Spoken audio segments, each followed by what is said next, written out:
Sani en conclave. Sani en INC. Intergenerational National Conclave.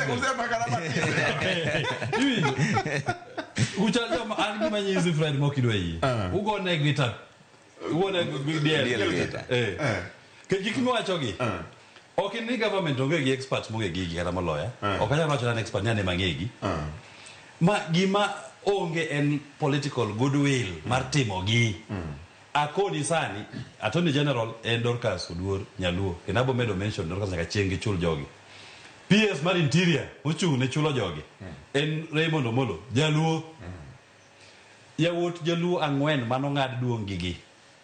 mose bi court boyudo judgment boyudo decree idwa nyisa ni ya nyaka otim dalo ka chul jogi gin gi joma nigi decree mar joseikre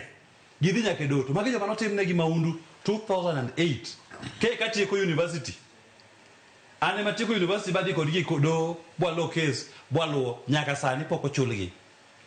ok apar kati dialogue mora mora minyalo luonga ni mondo wawuoye kaka di chul jogi gima nyalo luonga e mesa en ni yawuoyi gi osechulgi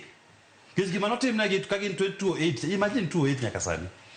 ka iluonga ni Willis check margi eri ni e mesa bikaw luong yawuoyi go ubigo mano dialogue mokabirito nyiso ni nitie goodwill usetimo steps moko manyisa ni un joma genuine to mane gima wacho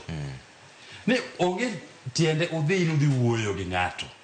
to onge gi goodwill mar timo gik moko ma basic monego bed notimo kata ka ji pok ochopo e wi mesa. Ang'o marach gi gima okil wacho nikech wacho maber ni ok ni otamore ni mbaka kik go mak mana